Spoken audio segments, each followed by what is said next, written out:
எப்படி போகிறா மட்டும் பாருங்க, மட்டை போயிடுவா பாருங்க. எல்லாத்துக்கும் முன்னால் அவள் தான் போவாள். நம்மக்கிட்ட அப்படியே பயந்து சுவாக மாதிரி தெரிகிறாளுங்க. ஆனால் இருந்தாலும் அவள் பார்த்து மிரட்டினானா அவர் எருமையே பயந்து போனுங்க. எருமைன்னா கருப்பாத்தா கருவாசியே பயந்துக்குவா. அப்படியே ஓட்டத்துலேயே ஓடுவாங்க. இன்றைக்கி ஏன்னா நல்லவங்க பின்னாலேயே வர்றாங்க. சரி, அப்படியே நைஸாக போகிறாங்க பார்த்தீங்களா. முன்னால் தான் போவா. ஏனம்னி நட நட நட. இன்னும் கொஞ்சம் தூரம் போனால் நம்ம பாப்பாத்தையும் தலையில் அப்படியே தோல் மேல் போட்டு விட்ருவேன் கவத்தை. அட வா கொஞ்சம். ஏன்னா நம்ம கருப்பாத்தால் பிடிச்சிட்டு போகவே முடியாதுங்க. வரவே மாட்டா. செனமாடுங்களாச்சா மொல்லாத்தான் வரும். நட. ஸோ சாமி வெயிலுங்க. இந்த ஊர் எங்கள் ஊருக்கு வந்து பாருங்க, வெயில் பாருங்க. எல்லா ஊர்லேயுமே வெயில் அடிக்கும். ஆனால் இருந்தாலுமே மாடு வச்சுருக்கிறவங்க தான் ரொம்ப கஷ்டம். ஏதோ பச்சை ஈது இருந்துச்சுன்னா, காடு இருந்துச்சுன்னா பிரச்சனை இல்லை, பச்சை போட்டு எடுத்துக்கலாம். காடு இல்லாதவங்களாம் ரொம்ப சிரமப்படுவாங்க.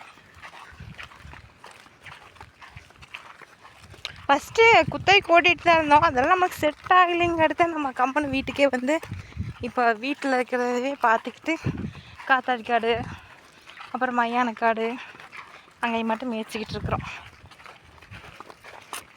காலுக்குள்ளே கவச்சிக்கி வச்சிடாத.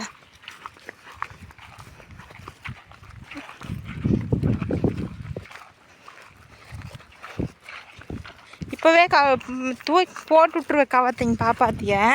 ஆனால் இப்போவே போட்டு விட்டோம்னா என்ன ஒன்று பார்த்துறீங்களா, இந்த தென்னை மரத்து நிழலுக்கு ஓடி போயிடுதுங்கண்ணே. ஐயோ இவனா இந்த வெள்ளச்சின்னா கண்ட்ரோலே பண்ண முடியறது இல்லைங்க போல. ரொம்ப சேட்டையாயிடுச்சு. செனை முத்த செல்லம் அதிகமாகிடுச்சு. பால் கறக்க போனால் உதைக்கிறது. நான் வேற ஒரு பிள்ளையா இருந்துச்சுன்னா அவ்வளோதான், நாளையுமே தான் பால் கறக்க போவேன். எத்தனை அடி வாங்கினாலுமே அசையாத மாதிரி தான் அப்பவும் பால் கறக்கிறது.